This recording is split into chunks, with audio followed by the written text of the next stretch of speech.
Bonjour et merci. Merci d'être venu. Permettez-moi de saluer, ils sont derrière moi, mais le président de la Chambre régionale de commerce et d'industrie, le président du Conseil économique, social et environnemental de Lorraine, le représentant du président du Conseil général. Je salue aussi le représentant de l'État, François Marzorati, qui est dans les coulisses. Je suis très fier, j'ai eu l'occasion de le dire à plusieurs reprises, mais je vous le redis, je suis très fier que vous ayez choisi notre ville pour tenir votre congrès.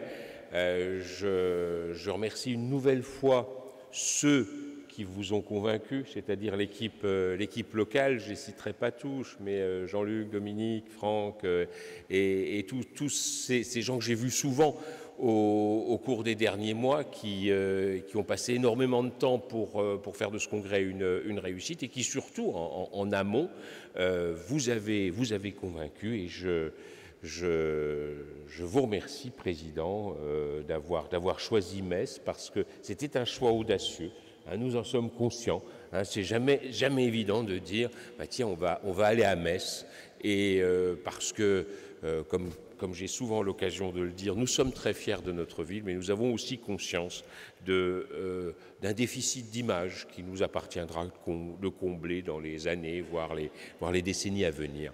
Alors je ne serai pas très long parce qu'il y a plein de gens passionnants qui vont intervenir au cours de ces 2 jours. Je voudrais simplement vous dire que c'est bien de passer 2 jours ici, c'est bien d'avoir quitté vos entreprises et la pression du quotidien, la pression des échéances, que ce soit des échéances de trésorerie, des échéances d'objectifs à atteindre, et de venir passer ici 2 jours pour essayer de mesurer comment évolue notre société, écouter des gens qui font de la prospective, des gens qui analysent depuis de nombreuses années, qui conduisent des recherches sur l'évolution de nos sociétés, de passer une demi-journée pas tout à fait une demi-journée, mais disons quelques heures à essayer de comprendre ce qui a pu se passer dans l'Europe de 1917 et découvrir ainsi Pompidou-Metz.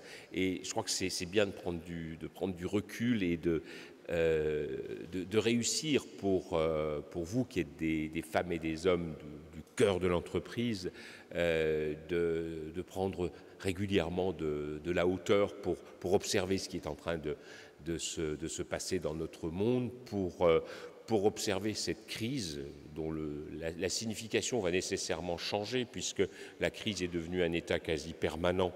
Donc il faudra changer la définition du mot.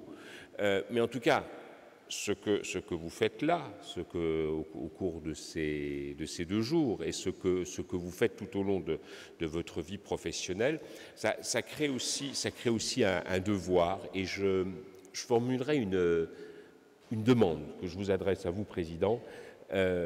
Soyez un lobby. Portez la parole et la pensée des hommes de l'entreprise auprès des pouvoirs publics. Nous sommes dans une société, pour des raisons que je ne développerai pas, je le mesure peut-être plus que d'autres, mais nous sommes dans une société, la société française, où je perçois de plus en plus la rupture entre le monde de l'entreprise et le monde du public au sens très large, l'État et les collectivités territoriales. Alors il y a des passerelles, il y a des chambres de commerce et d'industrie, il y a un conseil économique et social, il y a des conseils économiques et sociaux régionaux, mais il n'en reste pas moins que vous devez de porter la parole de la réalité de l'entreprise, de la réalité du terrain. C'est là qu'on produit de la richesse et ce n'est qu'au travers de la richesse que constituent les hommes qui sont dans l'entreprise que nous en sortirons. Et je vous remercie de nous y aider.